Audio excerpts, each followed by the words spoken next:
Hey everyone, Chris Lewis from Fox 47 News and the Digital Newsroom. Today I'm with Michael Torok, and we are down in Delhi Township at the Ingham County Sheriff's office, and we're going to learn a little bit more about what Michael does on a daily basis, all in anticipation of the premiere tonight of 911 on Fox at 9 p.m. We had a great opportunity to be able to talk today, thanks to our friends at Holt and Dimondale Agency. So really excited to be able to talk with you today to get a better feel for kind of your daily routine, because I don't know that everyone that is out in the public really understands and knows what it takes to be an officer and what you have to do on a daily basis. So why don't we start with that? You come in the morning. What do you have to do to get ready to start your day? First thing that I'm going to do is I'm going to check into service. Let the dispatcher know, hey, I'm on duty till 5, 6 o'clock this afternoon. In the morning time, I'll try to get some of my paperwork done. Things that maybe I didn't get done the night before on my calls for service. We'll load up our vehicle. All the equipment we need for the day we'll put in our vehicle and get that and ready to go in case a call comes out for service. Other officers start coming in throughout the day, and at some point we'll have a briefing with them, and we'll sit down and talk about any calls we've had the night before, any important calls, anything that we need to be aware of. We'll sit down and have that conversation, any training topics that might come up that we need to be aware of, we'll talk about. So that's kind of how our morning gets started, and after that we kind of head out onto patrol. Now you talk about equipment, and as you go out, and I know that I've interacted with officers before, you see like on your belt you've got tons of different things, but people are probably like, what the heck is all of that? Can you kind of talk about what you have to carry with you on your person? Sure. Yeah. So it adds a few extra pounds, but you have our firearm, our pistol here. You have we got going around handcuffs. I have a couple sets of handcuffs, some gloves, some protective equipment just to make sure we're not taking stuff home to our family. Flashlight, our radio, a tourniquet for any major injuries or kind of stop the bleeding there. Some less lethal options that we have would be a taser and pepper spray, extra ammunition, and then a microphone. So anytime we have interaction with folks, that can all be video or audio recorded. Now, when I know you said you have some non-lethal weapons, and how do you, and you're going out on calls, how do you, in your mind, go through and think about, what should I be using for the situation? How does that come into play? A lot of that is going to stem from the initial dispatch information. So the information that we get from the initial caller, that's what we are basing our initial approach on. So how that comes out, how you report a crime or how a citizen reports a crime, that's going to dictate how we respond a lot of the times and the information that gets passed to us. Some of it might be based on our prior history, our prior contact with that house or those individuals. That might dictate how we approach it. So if we call and we have multiple officers and we're responding to a call, ideally we would like to have, if it's a life-threatening scenario that we're heading to, we might have one officer that comes with a lethal or a firearm, and then we have a second officer that hopefully we can utilize a different tool. Hopefully we don't have to utilize a firearm. We can utilize a taser or a pepper spray or some other means of resolving that situation. Now, you talk about equipment, you talk about your car. Now, what type of tools and equipment do you have to keep in your car? So in our car, and I don't know if we'll have a chance to show that a little bit later, but we have an AED. So, if someone goes into cardiac arrest, a lot of times we might be the first one on or arrive with the fire department, so we can use that equipment to help them out. In that AED, we also have Narcan, so someone that experiences some type of overdose, heroin or pills or whatever. We've been trained at the sheriff's office to administer the Narcan, so we can do that. We have a preliminary breath test, a PBT, little machine, kind of if we're investigating a drunk driving, that can give us a baseline of where someone, how much they've consumed. A camera just to document the scenes that we go to. We have flares for helping out at accidents. There's a lot of equipment back there. Well, do you want to walk out? We can take a look? Yep, okay. Sure. Grab a water. I'll follow you. All right.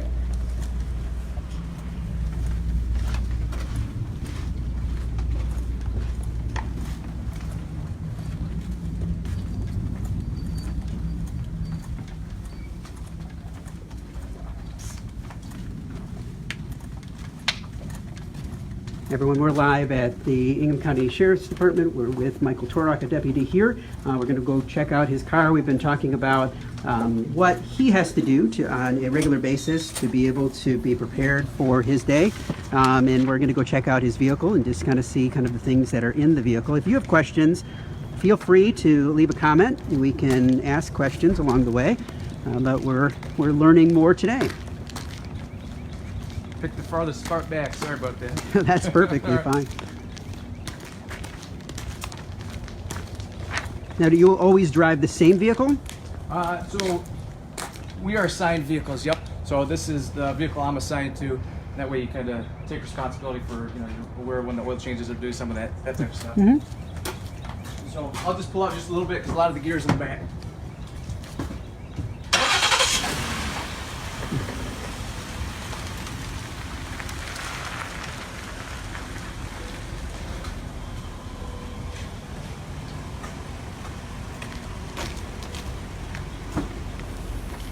So some of the gear that we might carry on duty with us, this is the AED that I was talking about, machine in there, and then the doses of Narcan that we can administer.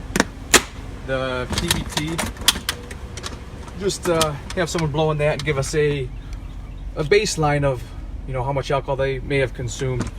Just a camera in here. We have road flares just to throw down to help protect us when we're on accidents, give motorists an idea of where we're at. Fire extinguisher. A throw rope for water emergencies. I carry a little bit of additional gear. I have some evidence bags in here. If we go to a scene with little children involved, we have these. All the patrol cars have these just to kind of help those kids through that situation. Fingerprint kit in the back here. Just if you go to a scene where you need to try to collect fingerprints, this is the print kit that I keep with me just to collect that type of evidence. Now, is there specific equipment inside the car, outside of what you have back here, that you kind of have to use on a daily basis? So like your computer system and things like that. How do those systems assist you with your work? Yeah, so we can go, if you want to go up to the front here. So this is the front of the vehicle here. And this is my duty bag. So again, just more personal stuff that I carry with me, the binoculars, the different forms and the paperwork that we have, extra equipment. I'll move this out of the way so you can see a little better.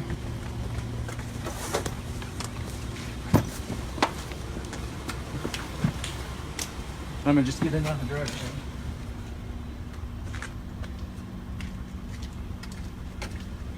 So when we first come in the morning, we're gonna make sure that everything is operating, appropriately. We're going to check our fluid levels. We're going to check our tires. Make sure that everything is safe for us to be driving this vehicle to begin with.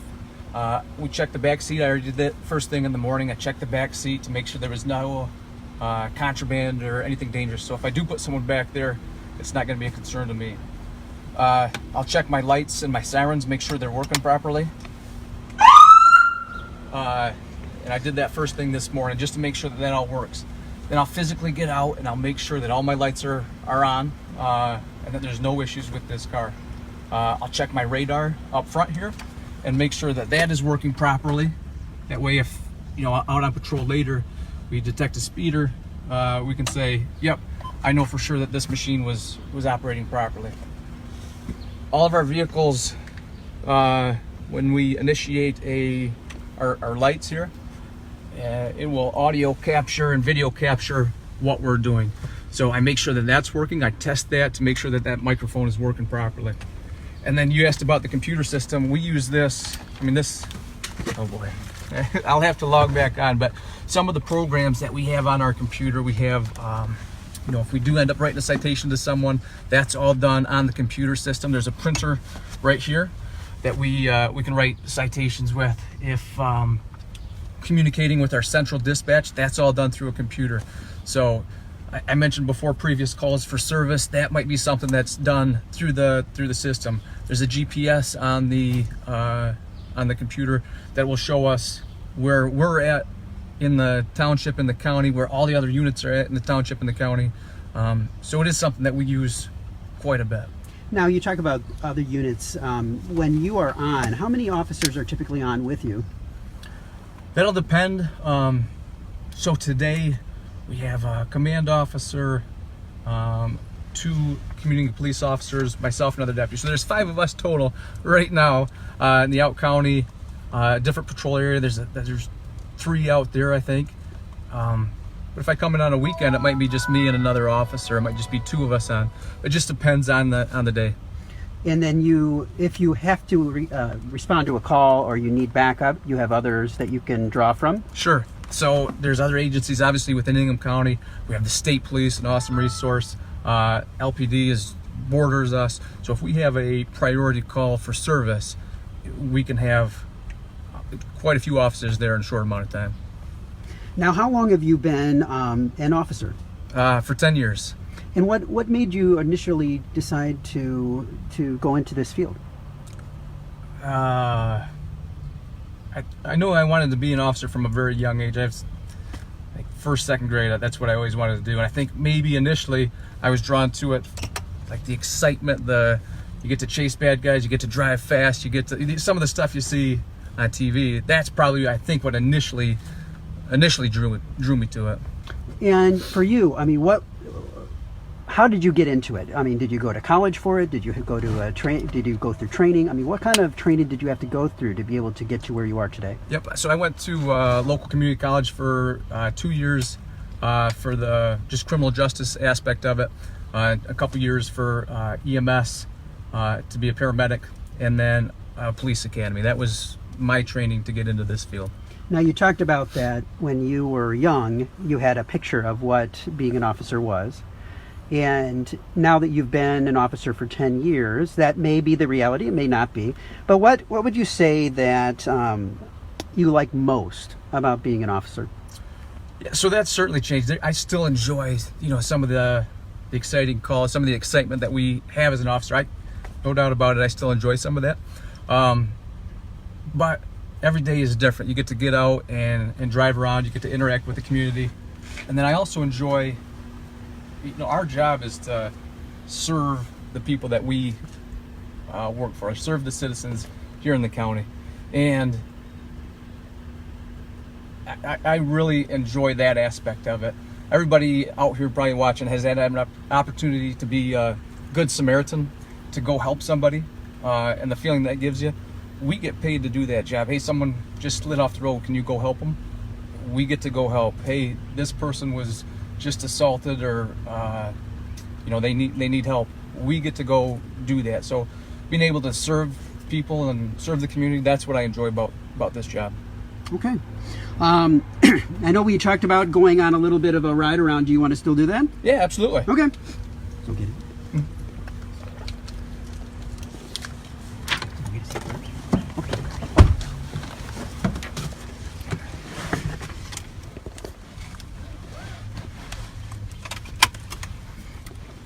We're going to do everything right here. All right. You buckled up? So your computer system is ready to go. It is. Yep. And you said that what will this show you?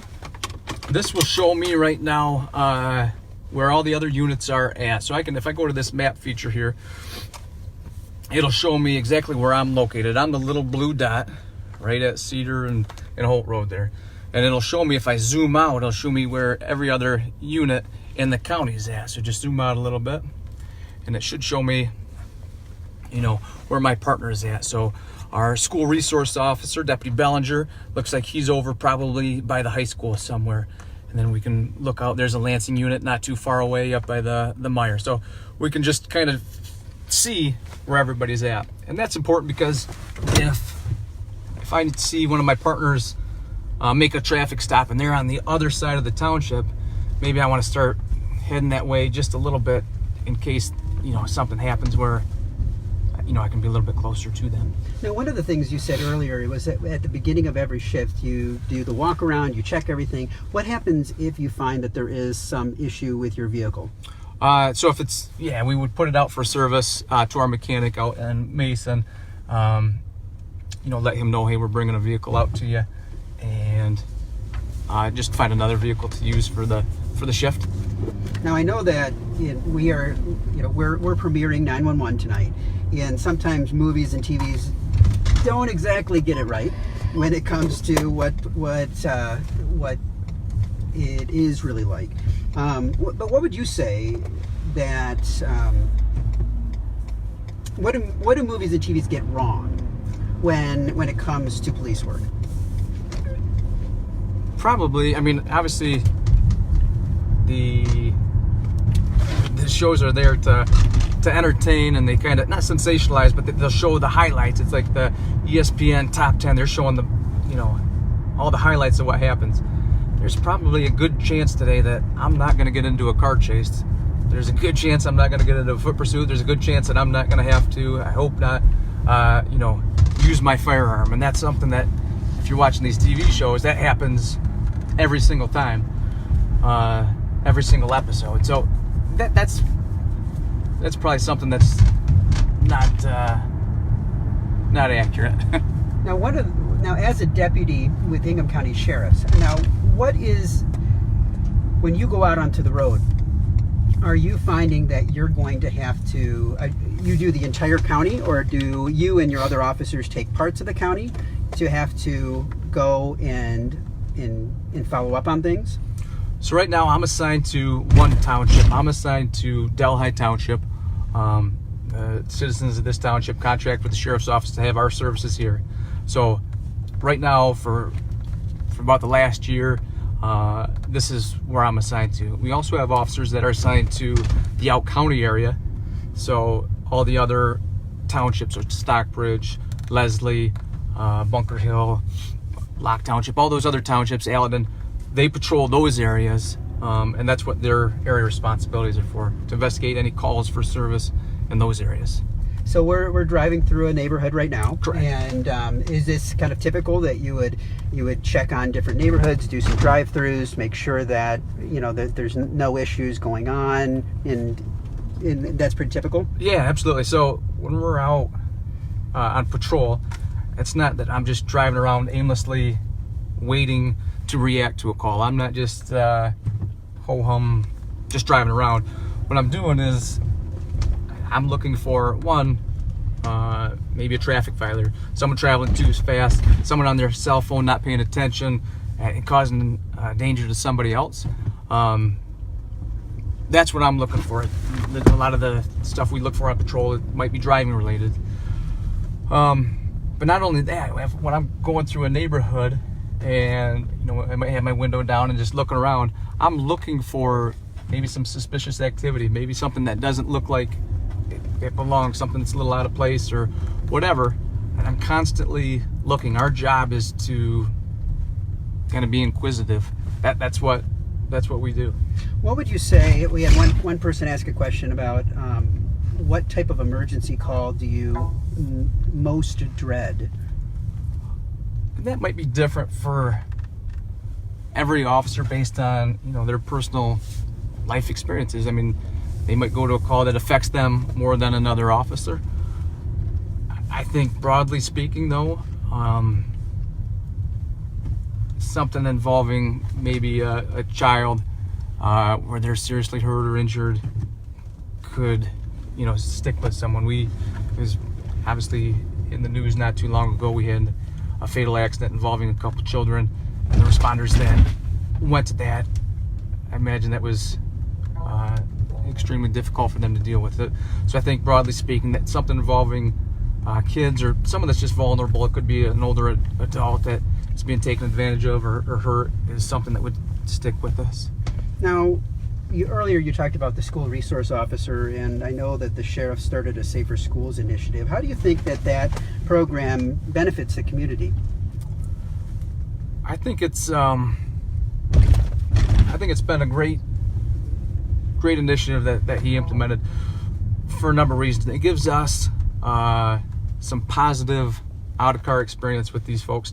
So with kids or teenagers, with these school-age kids, we get to interact with them at a time and a place that it's not on we're coming to a house because of with Child Protective Services, or we're not coming to them during a stressful time in their life.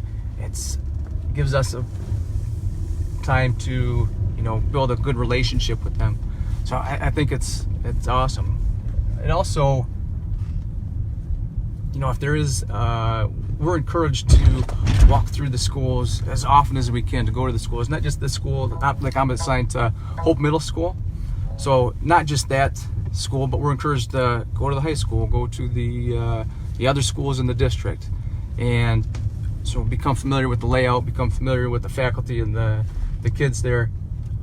So if an emergency ever did happen, we would be better prepared to respond to them. I think that's another good part of that program. Okay.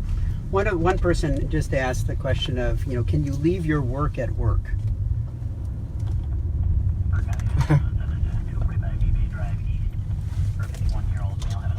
Yeah, I think that's something that you learn over time to do. I think if you're talking about some of the stressful calls, I think there's healthy ways to deal with that. To have someone, we're all human beings too. We have hopefully a good support system with our husband, wife, significant others, our parents, whoever, kids, to have those conversations where you can debrief with them. Hey, I had a stressful day at work, and having a positive outlet to deal with that stuff. So it can be challenging. Sometimes you see things at work that you take home, but you just have to have a positive way to deal with it. Not sure if that answered the question or No, not. I think it did. Now, I know that we talked about TV and movies and how they portray the work that you do. Sometimes the media, also, there's sometimes negative media attention focused on police officers. And with that type of media attention, does that affect you? Does that affect the officers that you work with? And how does that affect the officers that you work with? Well, it can be discouraging, I think, at times. Just like any profession, if you hear someone constantly talking poorly or negatively about your profession, it might get old after a while. Like always, this just kind of broad stroking things or generalizing one profession based on a couple officers or whatever. So it can be discouraging. I try not to let that affect how I go about my daily business, how I interact with people. I try to, golden rule is kind of what I try to patrol with, is treat other people how you want to be treated.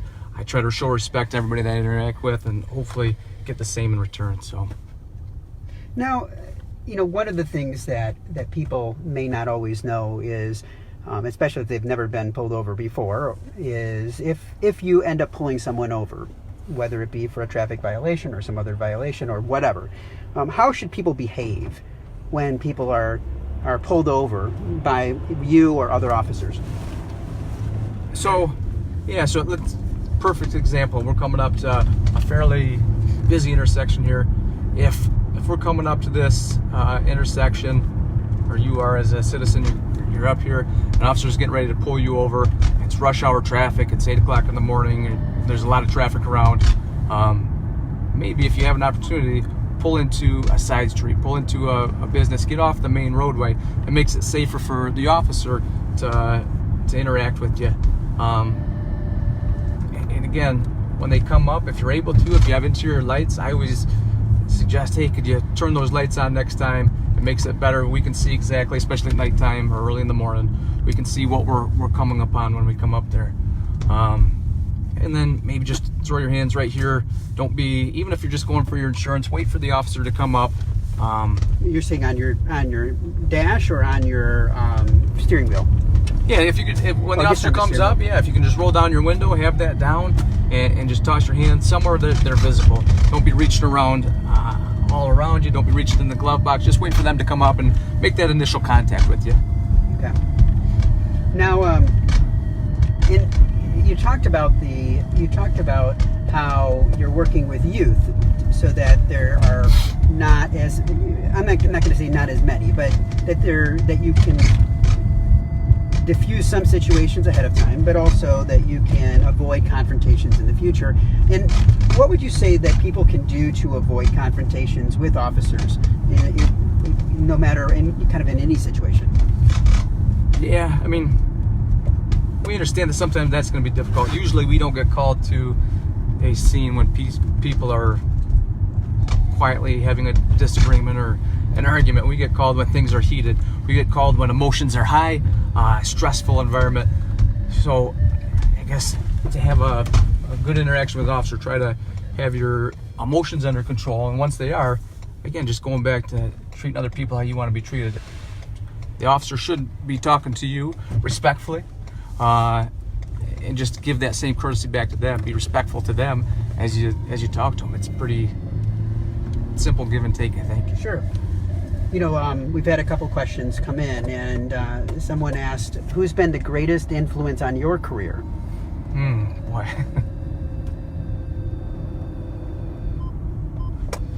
Greatest influence in my career.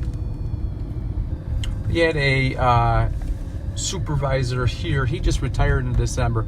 Matt Flint. He was a sergeant. He retired out of our office, and he was probably, when I was going through my police academy criminal justice program, he helped me quite a bit. He was my paramedic instructor, and he helped me introduce me to the people here at the sheriff's office. And then he was my FTO, my field training officer sergeant, when I was first hired here. And I just learned a lot from him. A lot of the ways that he interacted with citizens, being respectful. I took a lot from him, just watching him when I was a newer officer, and kind of emulating myself and after him. Okay. And the other question that was raised was about that when you do stop someone, this person said, why do officers touch the rear of a car that they stopped before making contact with the driver? Yeah, I think it's kind of more of an old school thing. I think some people still teach it. I was never like really formally taught that, but my understanding is if something bad happened, if that traffic stop turned into some type of violent situation, a shooting or whatever, having your palm print, having your fingerprints on that vehicle, you can kind of make a link later on down the road as to, okay, this was the vehicle that this officer was making contact with. Well, Deputy Torok, it's been great having you on here. This has been very fascinating to me. I know that we've had a lot of questions, and is there anything that you would like to have everyone leave with today, in regards to interactions with officers, in regards to working with the police and supporting the police? You know, is there anything specifically that people can do to best support you in the job that you do on a daily basis? No, just having those positive interactions, like I said, the give and take, having a good open relationship with law enforcement, I think is huge.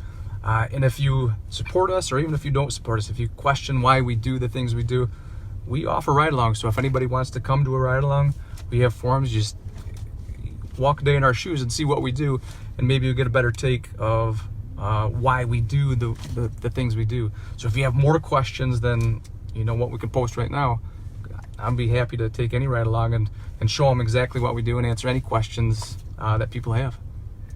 Well, everyone, we've been live with Deputy Torok, and we are just finishing up our live today, but we're really excited to be able to be getting ready for our premiere tonight of 911 on Fox. So everyone, make sure to tune in 9 p.m. tonight for our premiere of 911 on Fox. Check out all of the action that's going to be happening here. Thanks so much for joining us today, and stay tuned for more in the future.